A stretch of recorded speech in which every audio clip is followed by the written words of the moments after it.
వేదిక మీద ఉన్నటువంటి ప్రముఖులు, మేధావులు, సాహితీపరులు, మన హితులు అందరికీ ముందుగా అభినందనలు. సిపిఎంఎల్ న్యూ డెమోక్రసీ పార్టీ తరఫున నాగన్నకు, అరుణోదయ నాగన్నకు కేంద్ర రాష్ట్ర కమిటీల తరఫున వినమ్రంగా జోహార్లు అర్పిస్తున్నాను.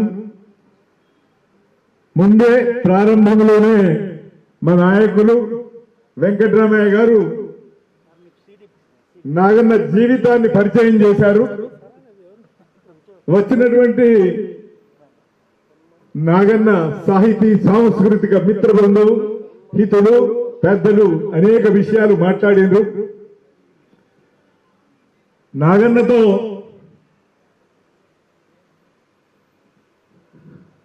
ఇప్పుడు రాజకీయ సంబంధం అనేటువంటిది 50 సంవత్సరాలు. భరద్వాజ గారు చెప్పారు, చీలికల చర్చ. ప్రారంభంలోనే నాగన్న ఒక పాయకు, మేము ఒక పాయకు చేరినాం. 2 స్ట్రీమ్స్. 84 వచ్చే వరకు చీలిపోయినాం. 84 తర్వాత నాలాంటి వాడు మళ్ళీ 2005లో కలిశాడు ఒక పాయ. మళ్ళా ఇటువంటి న్యూ డెమోక్రసీ పార్టీలో. అంతకుముందు మేము జనశక్తిలో ఉన్నాం. విమోచన ఒకనాడు ఐక్యంగా ఒక సింగిల్ పార్టీ చంద్రపుల్లా రెడ్డి గారి నేతృత్వంలో ఉంది. 69 నక్సల్బరీ వసంత మేఘగర్జన అనేటువంటిది అందరినీ ఒక ప్రవాహంలోకి తీసుకొచ్చింది. కమ్యూనిస్టులారా ఏకం కావాలి అనంటే అక్కడ ఒక డిమార్కేషన్ వచ్చింది. రివిజనిజం, అంతర్జాతీయ revisionism, great debate. China line, Russia line, భారతదేశంలో కమ్యూనిస్ట్ ఉద్యమం 64లో 2గా విడిపోయింది. వర్గ పోరాటం పార్లమెంటరీ పంధా కాదు, సాయుధ పోరాట పంధా అనేటువంటి వైఖరితో ఉన్నటువంటి కమ్యూనిస్ట్ ఉద్యమం తెలంగాణ సాయుధ పోరాట స్ఫూర్తితో ముందుకు సాగాల్సిన సాయుధ పోరాట పంధా 64 వచ్చే వరకు అంతర్జాతీయంగా వచ్చిన ఈ డివిజన్ మళ్ళీ భారత కమ్యూనిస్ట్ ఉద్యమంలో కూడా చీలిక అనేటువంటిది వచ్చి 69 నక్సల్బరీ వచ్చింది. ఏదైనా ఒక స్ట్రీమ్ గా వెళ్లాల్సినటువంటి విప్లవకర ఉద్యమం, ప్రజాతంత్ర ఉద్యమం దానికి గండిపడ్డది. సుదీర్ఘకాలం సాగినటువంటి విప్లవోద్యమాలు 2 పాయలుగా, ప్రాథమికంగా 2 పాయలుగా ప్రయాణం సాగించి తక్షణమే సాయుధ పోరాట పందా, లేదు ప్రతిఘటన పోరాటం, లేదు ప్రజాస్వామిక ఉద్యమాలు అనేటువంటి ప్రవాహంలో 50 సంవత్సరాలు గడిచి ఇవాళ రాజ్య హింసకు ఒక లైను దెబ్బతిన్నటువంటి పరిస్థితిలో, రాజ్య హింసకు మరొక లైన్ కూడా దెబ్బతిన్న పరిస్థితిలో, మరొకటి అసలు ముందుకు సాగనటువంటి స్థితిలో విప్లవకర ప్రజాతంత్ర ఉద్యమం ఇవాళ సమస్యలను ఎదుర్కొంటున్నది. ప్రపంచవ్యాప్తంగా మార్క్సిజం సమస్యలను ఎదుర్కొంటున్నది. అందుకే తాత్వికంగా సమస్యలను ఎదుర్కొంటున్నాం. రాజకీయంగా కూడా భారతదేశ స్వభావాన్ని మార్చే రాజకీయ విషయంలో కూడా సమస్యలు ఎదుర్కొంటున్నాం. అందుకే ఇవాళ మార్క్సిజం అజేయమైంది, దానికి కాలం చెల్లలేదు. దానికి కారణం ఏంటి అంటే ఇలా ఆర్థిక రాజకీయ సంక్షోభం తీవ్రమవుతున్నది. ప్రజా ఉద్యమాలు ఖచ్చితంగా తీవ్రం కావాల్సిందే. ఇలా ప్రపంచం 4 ఖండాల్లో 20కి పైగా దేశాల్లో యుద్ధాలు జరుగుతున్నాయి. అమెరికా చేస్తున్నటువంటి వైఖరి అనేటువంటిది ఒకటి ఉన్నది. ఏకధ్రువ ప్రపంచాన్ని తిరిగి స్థాపించేటువంటి రాజకీయ ప్రయత్నం అది చేస్తున్నది. భారతదేశంలో మోడీ ప్రభుత్వం అమెరికాతో అంటగాగుతూ భారత ప్రజలు ఇక్కడ భారతదేశం మీద ఫ్యాసిస్ట్ నిర్బంధం అనేటువంటిది తీసుకురావడం జరుగుతున్నది. అందుకే ఫ్యాసిస్ట్ నిర్బంధం ఇలా ఏ రూపంలో ఉంది? ఇలా ఇంతకుముందు నారాయణమూర్తి గారు చెప్పారు, రైతుల మీద ఏమి దమన నీతి, కార్మికుల మీద ఏమి దమన నీతి, ఇవాళ విద్యార్థుల యువజనుల మీద ఏమి దమన నీతి సాగిస్తున్నారు అనేటువంటిది ఉన్నది. అందుకే ఇలాంటి పరిస్థితిని ఇవాళ రాజకీయంగా ఎదుర్కోవడమే ప్రధానమైనటువంటి కర్తవ్యంగా కమ్యూనిస్టు విప్లవకారులు కానీ ప్రజాతంత్ర ఉద్యమాల్లో ఉన్న వాళ్ళు కానీ ఆలోచించాల్సినటువంటి అవసరం ఉన్నది.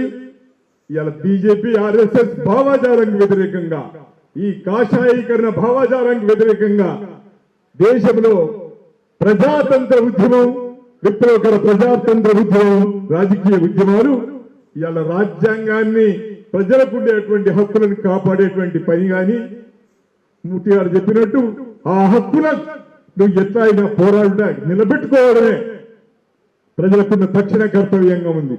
ప్రజాస్వామ్యం అనే పేరు మీద 70-80 సంవత్సరాలు చేస్తున్నటువంటి నాటకానికి కూడా తెరదించి ప్రజా ఉద్యమాలను విస్తారపరచాల్సిన అవసరం ఉంది. ఫ్యాసిస్ట్ వ్యతిరేకంగా ప్రజా ఉద్యమాలు సాగాల్సినటువంటి అవసరం ఉంది. కమ్యూనిస్టు ఉద్యమం ఐక్యత ఒక ముందు భవిష్యత్తుకు సంబంధించిందే, తాత్వికమైనటువంటి అంశాలు భవిష్యత్తుకు సంబంధించిందే. ఇవాళ ఆలోచించాల్సినటువంటిది ఖచ్చితంగా ఫ్యాసిస్టు బీజేపీ ఆర్ఎస్ భావజాలానికి వ్యతిరేకంగా పోరాటమైనటువంటిదే అందరినీ కలిపే కర్తవ్యంగా ఇవాళ ఉన్నది. సిపిఎంఎల్ న్యూ డెమోక్రసీ ఈ వేదిక సందర్భంగా, నాగన్న అమరత్వం సందర్భంగా, ఆయన చేసిన 50 సంవత్సరాల కంట్రిబ్యూషన్ సందర్భంగా, ఆయన చేసినటువంటి దాన్ని ఆయనకు వినమ్రంగా మనం శ్రద్ధాంజలి ఘటించాలంటే ఈ కర్తవ్యాన్ని ముందుకు తీసుకుపోవడమే.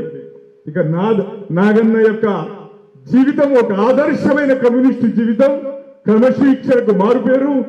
నిరాస్తి కమ్యూనిస్టు సిద్ధాంతం అంటేనే నిరాస్తిపర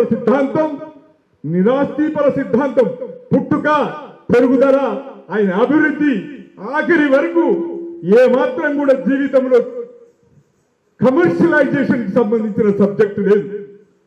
ఒక క్రమశిక్షణ ఉంది, ఒక రాజకీయాలు ఉన్నాయి, ఒక తాత్వికత ఉంది, ఒక పోరాట దృక్కోణం ఉన్నది, ఒక త్యాగం ఉన్నది.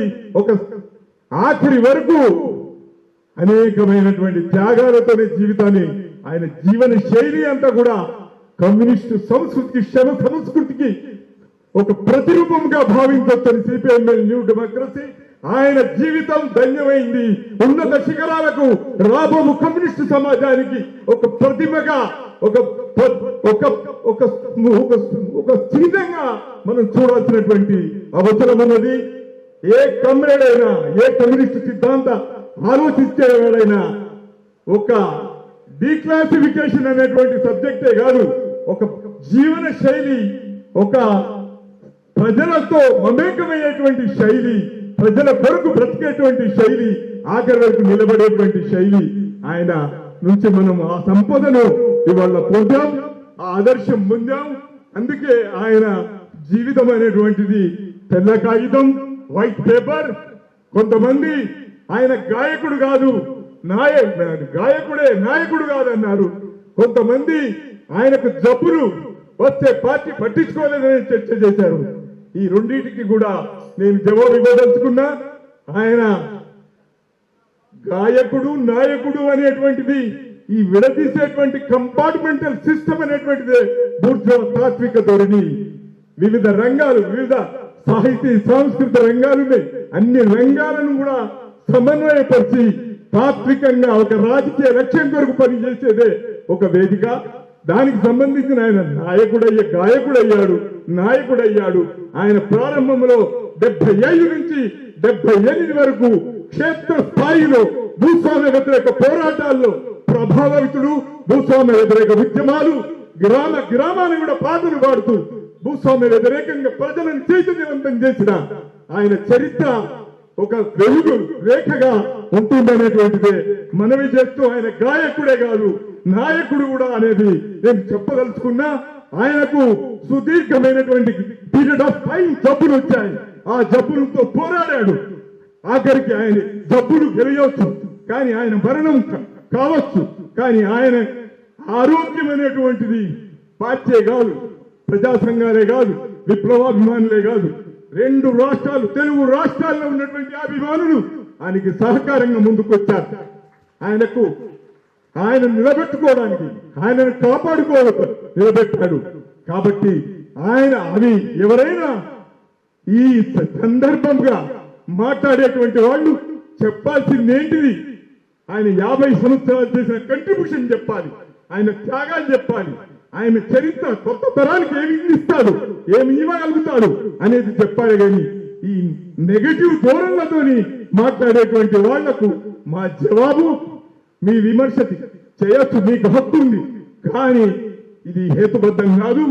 ప్రజలలో చరిత్రలో నల్లగల్వరి శ్రీకాకుళ గోదావరి ఉద్యమంలో పాత తెలంగాణ సాయుధ పోరాట వారసత్వంగా ఆ కామ్రేడు చిరంజీవిగానే ఉంటాడనేది ఆయన ఆలోచన, ఆయన మాట, ఆయన పాట, ఆయన నృత్యం, ఆయన రాగం, ఆయన అభినయం అన్నింటినీ మేము సొంతం చేసుకుంటాం.